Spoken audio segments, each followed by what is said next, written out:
Olá! São Paulo, terra da garoa, faz aniversário em 25 de janeiro e ganha de presente uma exposição que conta muito sobre a sua construção e o seu crescimento.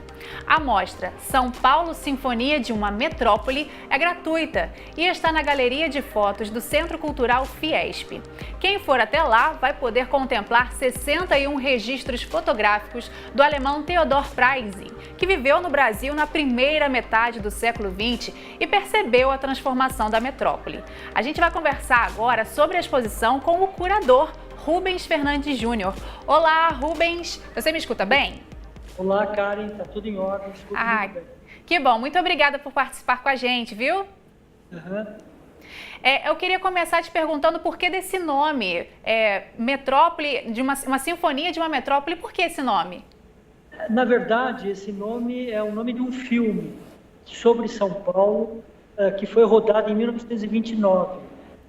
São dois húngaros que vieram para cá nos anos 20 e eles fizeram a primeira grande representação da cidade em 1929 e o filme se chama São Paulo Sinfonia da Metrópole. E eu resolvi assumir esse nome e ampliar um pouquinho, né, porque eu estou falando de uma metrópole, que é São Paulo. Então, é uma referência bem concreta a dois fotógrafos húngaros que fizeram as primeiras grandes imagens em movimento da cidade de São Paulo, exatamente no final dos anos 20, em 1929. Porque quando a gente pensa em fotografia, a gente não pensa em música, né? Essa exposição tem música? Tem alguma coisa a ver, não?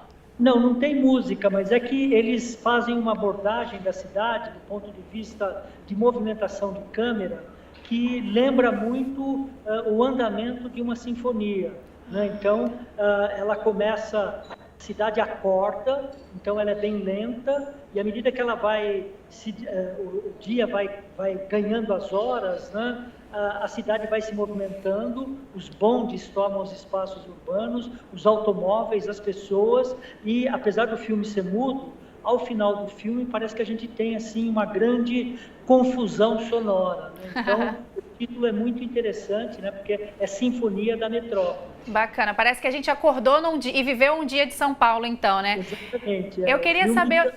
Sim, pode concluir, desculpe. Não, o filme passa por quase 24 horas de um dia da cidade.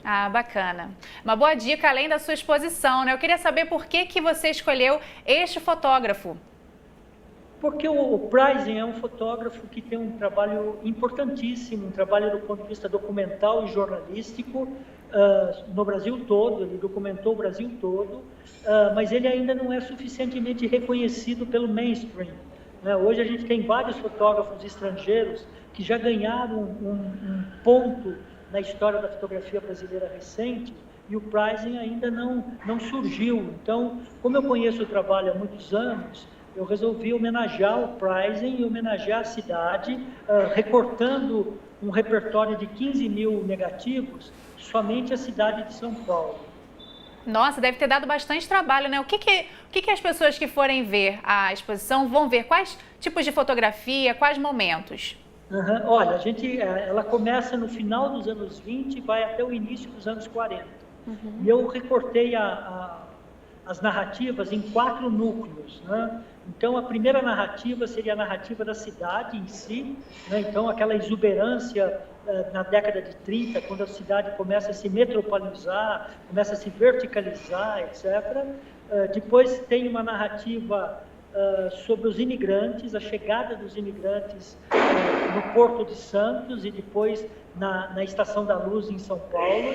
Depois é uma segunda narrativa. Uma terceira narrativa é o café, a plantação do café, né? O café que gera a economia, que vai pulsar a cidade, e essa mão de obra agora estrangeira, não mais escrava, né? Então, a gente tem vários estrangeiros europeus e asiáticos, então tem toda a documentação deles da chegada do Porto de Santos até as plantações de café, e finalmente um núcleo que eu denominei de lazer e entretenimento, que é o momento em que essa cidade encontra com esses emigrantes, encontra com o dinheiro do café e vira uma grande festa. Então tem o carnaval paulistano dos anos 30, tem desfiles, tem uma série de atividades da cidade, né, que faz com que São Paulo ganhe uma nova narrativa sociocultural, vamos dizer assim. Tá, ok. E essa exposição é uma exposição para as novas gerações conhecerem São Paulo histórica?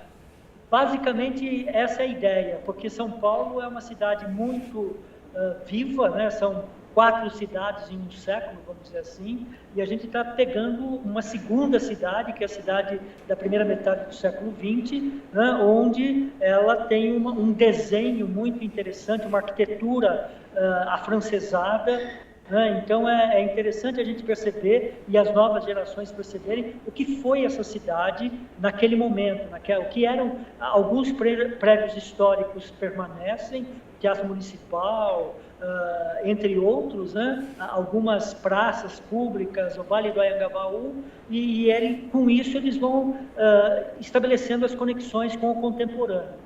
Bacana. E o Theodor, ele registrou vários fatos históricos e vários acontecimentos muito pesados, né? Batalhas da Primeira Guerra Mundial, né? Ele é alguém com uma história, assim, uma carreira forte, né? Intensa.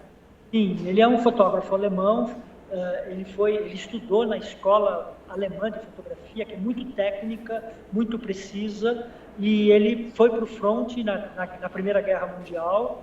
E em 1923, em dezembro de 23, ele chega no Brasil, particularmente em São Paulo, e se estabelece aqui como um grande fotógrafo empreendedor. Ele vai ter uma cartofilia muito rica, ele vai produzir muitos cartões postais e ele vai produzir álbuns fotográficos. Depois ele vai para o Rio, depois ele vai para o Paraná, fotografar a plantação de algodão, enfim, ele vai percorrer o Brasil todo e tentar divulgar uma imagem positiva do nosso país. Ah, que bacana. E como é que vocês fizeram para escolher somente essas 61 imagens? Porque foram muitas fotos, né? Foram muitas imagens, é uma pena, cada imagem que a gente cortava era um corte no coração, né?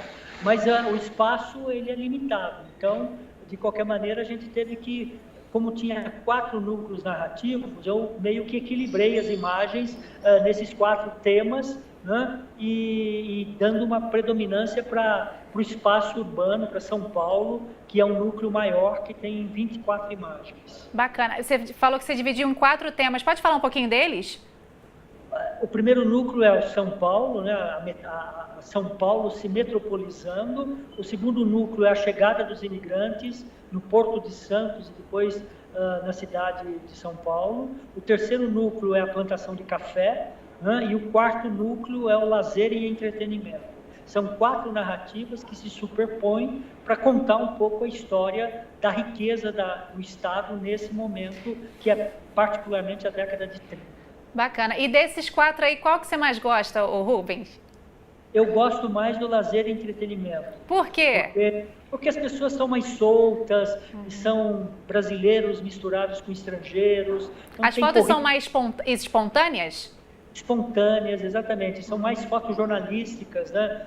Então você tem desfiles na Avenida Paulista, o Corso do Carnaval de 1936, você tem corrida de motocicletas, enfim, é quando a população parece que está esperançosa com aquela situação, naquele momento e com o país que eles escolheram para viver, né? Muito bacana.